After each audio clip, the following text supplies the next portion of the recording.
security, national security is human security. It's the security of the individual, di ba? As retired political science professor Clarita Carlos is set to be the National Security Advisor under the incoming Marcos administration. Carlos will be the first female national security advisor the country has seen in decades. The position is typically given to retired military generals. Carlos says she still has to tackle a lot of things with incoming President-elect Marcos Jr. But one thing is sure, when it comes to China, Carlos intends to continue the discussion and critical engagements over the West Philippine Sea.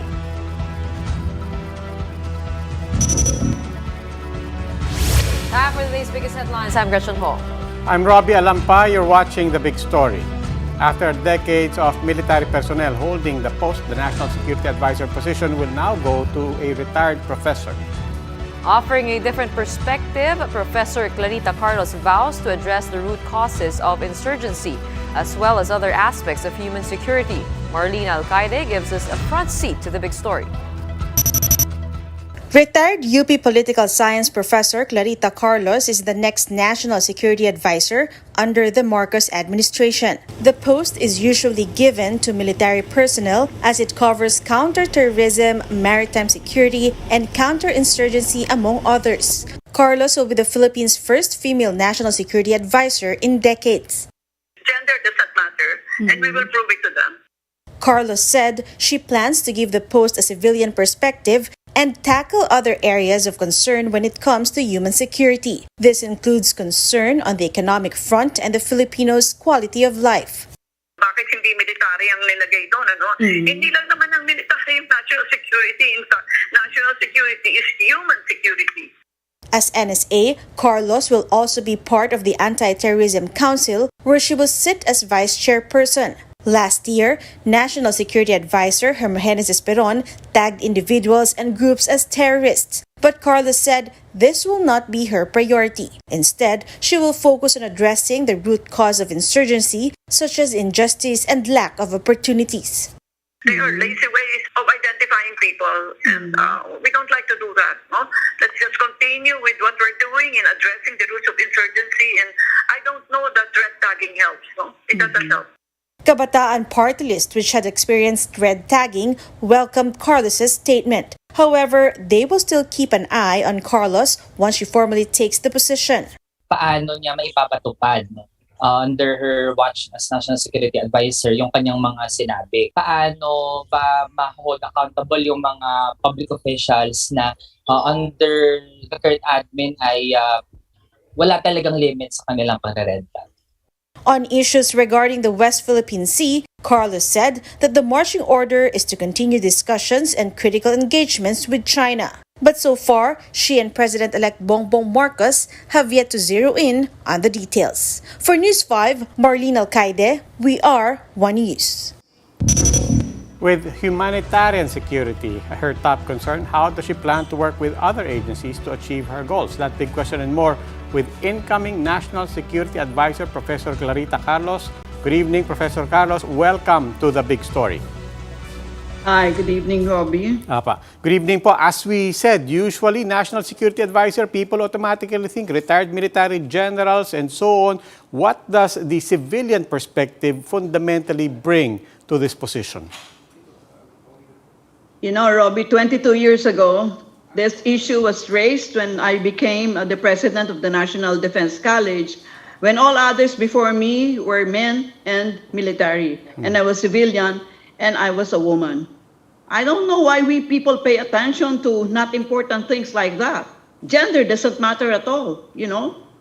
So, what's between my ears, it doesn't matter if I'm female, male, LGBTQ, etc. If I'm bobo, I'm bobo, never mind my gender. So let's not waste time on, these things because they don't matter. I agree, and which is why, just to be clear po, we didn't ask about gender. My question was on the having a civilian as National Security Advisor, how different will the perspectives be to the traditional National Security Advisors coming from the military? Yeah, maybe what I'm going to bring in would be not really to eschew the largely military way of dealing with national security, but to bring in the perspective of a social scientist, which I am. So I saw in the clips before you this conversation that you had quoted me in the previous interviews that national security is human security. You know, Robbie, if you translate it to Tagalog, no, I did a bit of research there. Ang pinakamalapit na ano sa kanya, translation is katiwasayan ng kalooban. Tiwasay, no? Kasiguruhan ng kalooban. So, where is the katiwasayan coming from? The katiwasayan is coming from, paglabas ko ng bahay, meron akong kasiguruhan na walang babaril sa akin. Na ang aking age ngayon ay kung pwede pa, if I live well, I can reach 100 years, no? Yung mga kasiguruhan na yun are coming from things which are critical to the individual. Water security, buksan mo yung faucet mo, yung ba pag inom mo ba nun, malalason ka ba nun, o talagang will quench your thirst, no? Food security, you know, energy security. Pag ano mo ba, pag sakay mo ba, ay meron ka bang sasakyan dahil parang aabot na sa 100 yung presyo ng litro, no? O kaya yung mga sasakyan ba na yan ay hihinto na sila at wala ng transport of goods and services, which will invariably affect economic growth, di ba? Those are security threats, and they are real security threats to the individual. And given your more holistic, more humanitarian approach here, usually people, again, usually associate when they talk about internal security, destabilizing factors, again, they think in military terms. But given your holistic perspective on this, what are the most important things that really destabilize and that can help to stabilize our country? We don't even talk about Robbie insurgencies here, which had been going on for decades and decades after the war. You look at the empirical evidence of insurgencies all over the world, and they are never solved by military means. What we need to do is root out where is the insurgency coming from? Where are the insurgents coming from? They are coming from sense of injustice. They're coming from lack of opportunities to also dream to be architects, journalists like you know, social scientists like me. We have killed the dreams of these people. So let us restore them, you know. Let us give them education. Let us give them jobs. Let us not give them, you know, always yung mga, anong pangalan nito? Ayuda, no? No one wants to get ayuda all the time. Let us restore their self-worth. And I think if we root them out from a socio-political perspective, there are many successes already. They're documented, except they're not, you know, sexy to talk about. And many times it's really the failures which are being stressed. No? But there are many, many successes in local peace councils. Okay, Professor Carlos, maraming salamat po. That was incoming National Security Advisor Professor Clarita Carlos. Meanwhile, the Justice Department is preparing for the transition of Cavite's 7th District Representative Boying Remulla as its next chief. Gretchen, how's that transfer coming along? Well, Robbie, Justice Secretary Minardo Guevara has met with incoming Justice Secretary Boying Remulla today for a transition meeting. In a statement, Guevara said that the meeting was important to ensure smooth transition. He also noted that this might not be the last time that he's meeting Remulla, as he is also open for any consultations in the future. Remulla says the meeting was productive. He also plans to request for another one as there is so much left for him to learn. Problema ng sistema na kailangan natin isaayos. Imagine 11 agencies yan na kasama sa DOJ family. So walang simple. It's a big work in progress na ating itutuloy at ating ilulungsad ng mga improvements na pwedeng gawin. These are the other big stories tonight. Still not enough. Transport groups continue to call for a 5 to 6 peso jeepney fare hike to help drivers cope with the rising cost of fuel. And face masks optional. The Cebu province has dropped face masks as a requirement during the pandemic, saying people will only be asked to wear face masks in closed and air-conditioned spaces. Then the Celtics just flexed too much muscle in Game 3 of the NBA Finals as they outscored the Warriors to lead a series 2-1. These big stories after the break.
still watching The Big Story. I'm Robbie Alampay. And I'm Gretchen Ho. Despite the LTFRB insisting that the 1 peso increase fares would result in a 400 peso increase in earnings for jeepney drivers, operators say that amount is still not enough. They are still calling for at least a 5 peso increase in fares. Gerard de la Peña with the story. Jeepney drivers in Quezon City have started charging the 10 peso minimum fare to their passengers. This is after the Land Transportation Franchising and Regulatory Board, or LTFRB, approved the 1 peso provisional fare hike for PUJs on Wednesday. The fare hike is effective only in Metro Manila, Central Luzon, and Calabarzon, since there are no similar pending petitions in other regions. The LTFRB said the number of public utility jeepneys in NCR went down by almost half compared to the past month. So what prompted us na i-approve yung board to approve the 1 peso increase was the thinking na in balancing the interest, at least kung piso yung i-increase natin, on the one hand, yung commuters hindi naman siguro gaanong masasaktan, especially in the light of the recent wage hike. However, some drivers insist that the 1 peso increase is not enough. Kahit pa paano, nakatulong naman din po, pero hindi pa rin po yun sapat sa pagtaas ng diesel. Bitin pa rin. Napakalaki po ng tinaas ng diesel ngayon. Baliwala rin yun eh. Kasi po? Kasi nga, merong tataas din yung boundary namin nun. Tapos, yun nga, nadagdagan ng 300, tapos, sa crude rin mapupunta. Passengers also feel the pinch, although some of them have already been paying 10 peso fares for the past couple of weeks. Mahirap kitain yung pera kaya mahirap kapag 10. Medyo malaki epekto kasi 4 na beses ako nagji-jeep eh. So 4 pesos sa akin yun.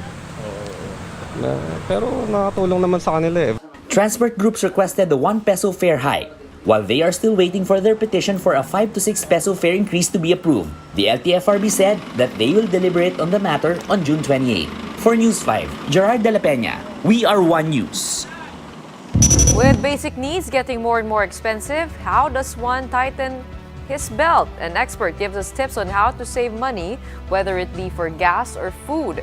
Mobile journalist Pamela Vasquez shows us the ways in this report.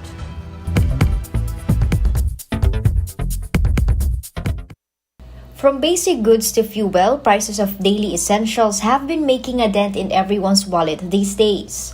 Just this Tuesday, a big-time oil price hike was implemented and another round is expected next week. Question is, how can one stay on budget and still save money? Financial expert Vince Rapisura tells 1PHS sa totoo lang, in order to save on gas, one has to travel with fuel efficiency in mind.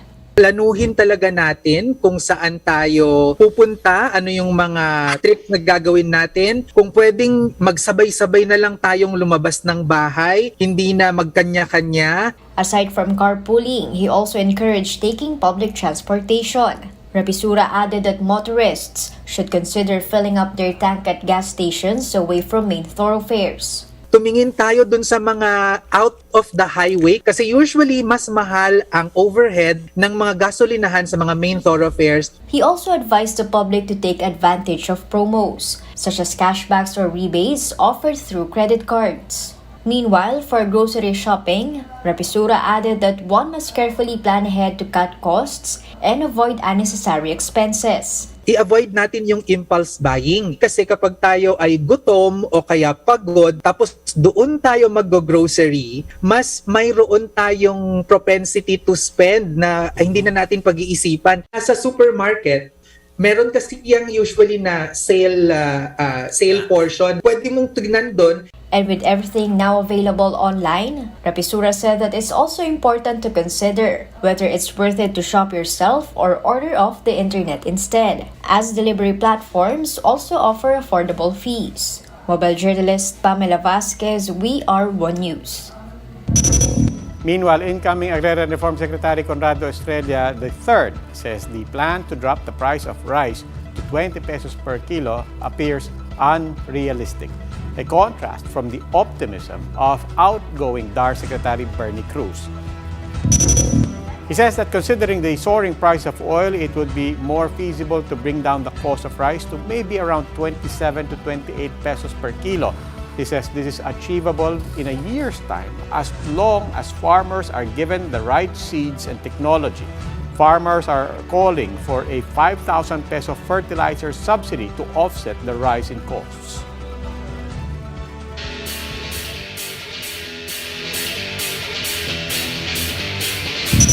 For the big story in sports, the Boston Celtics have swung the 2022 NBA Finals pendulum back in their favor after dominating the Golden State Warriors in Game 3, 116-100. The Celtics took control of the match right from the get-go, building a double-digit lead at the end of the first quarter. The Warriors, though, would mount a comeback in the third quarter, but ultimately it was another Celtics run in the fourth that gave them the edge. Jaylen Brown continued his brilliant finals performance with 27 points, 9 rebounds, and 5 assists. Game 4 is set on Saturday. Time for another quick break. More of the big stories when we return.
Still watching The Big Story, I'm Robbie Alampay. And I'm Gretchen Ho. Vloggers may soon cover Malacanang under the Marcos administration. But the incoming PCOO chief admits that the social media personalities are far from being journalists. JC Cosico has the story. A top of the priority of incoming Press Secretary Attorney Trixie Cruz is the accreditation of vloggers. But while this may come as a surprise for some, Cruz Angeles says the PCOO has long had a rule on accrediting vloggers. She tells 1PH, though, that is still subject to review. Meron pong polisiya ngayon sa PCOO sa pag-accredit ng lang vloggers to attend press briefings or to interview the president. Titignan natin unang-una kung naaangkop na po ang pag-accredit ng mga vloggers for news coverage, for press briefings. Among the questions she said they're also trying to answer is the level of inclusion that bloggers and vloggers will have, and whether they will be part of regular coverages like the rest of the Malacanang press corps. Vloggers might also be limited to covering events. What's for sure, she says, is that accreditation will be different for vloggers. When we make policy, the policy is for a public purpose. It is going to be a blogger accreditation. It is not the same as a journalist accreditation. So we recognize the differences. With vloggers and bloggers possibly joining the helm, Cruz Angeles says having more information would help combat the spread of fake news. As for their transition talks, she says that this is still ongoing, but her team is about 80% complete. For News 5, JC Cosico, We Are One News.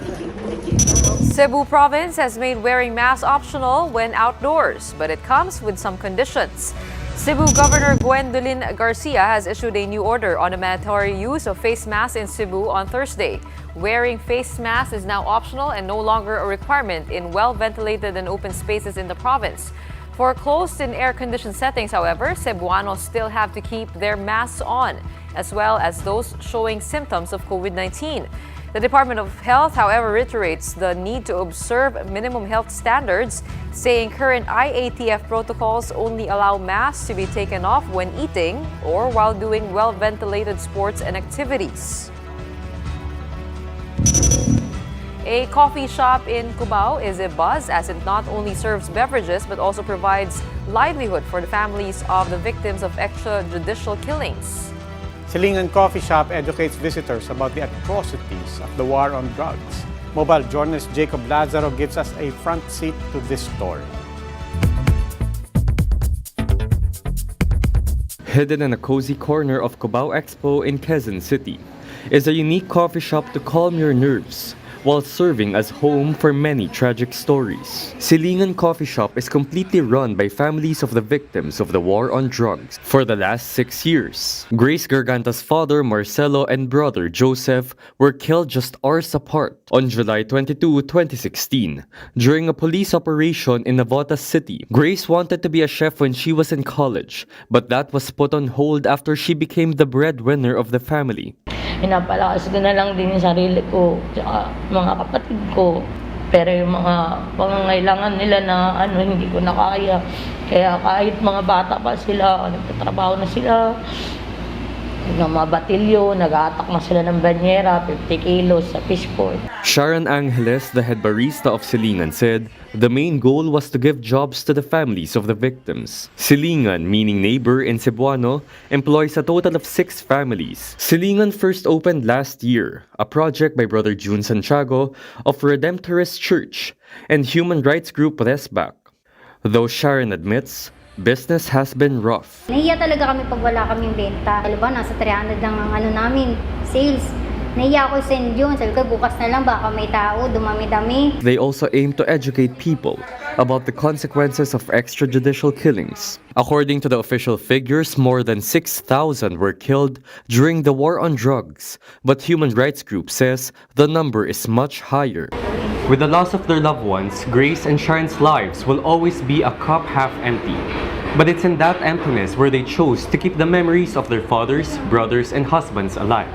And what better way to discuss such a polarizing topic than with a warm cup of coffee? Mobile journalist Jacob Lazaro, We Are One News. If you think about it, it's a good way to be able to institutionalize history. It's a very unique way to keep the conversation going. Yeah, I mean, that's a good point. And beyond the point, it's a good story by Jacob, no? Beyond the point that these are the victims and the survivors of victims, to your point, yung memories, dapat tulong-tulong tayo, di ba? You cannot just leave it to institutions to keep memories and stories and what happened alive. So dapat tulong-tulong tayo. I think that makes a great point. And kanina nga, nasa library ako ng Ateneo, yung Rizal Library, and I was reading newspapers and I was saying, nako, paano kung nawala na itong mga print? Ano pa yung panghahawakan natin, ano? So I think maybe an intentional move on everybody's part to be able to keep with the historical pieces, historical artifacts, and memories like those. And one final point, not just to preserve it, use it. Lalo na yung mga kabataan, magbasa kayo, do your research, and there's no point in preserving it if you're not gonna read it. That's true. Well, we hope to see more of those. That wraps up today's big story. Catch us again tomorrow at 8 p.m. on Signal Channels 8 and 250. Please like our Facebook page, One News. For more in-depth analysis, visit our webpage, onenews.ph. Mask on. Wash hands. And get vaccinated, Philippines. I'm Robbie Alampay. I'm Gretchen Ho. We are One News. Have a good evening.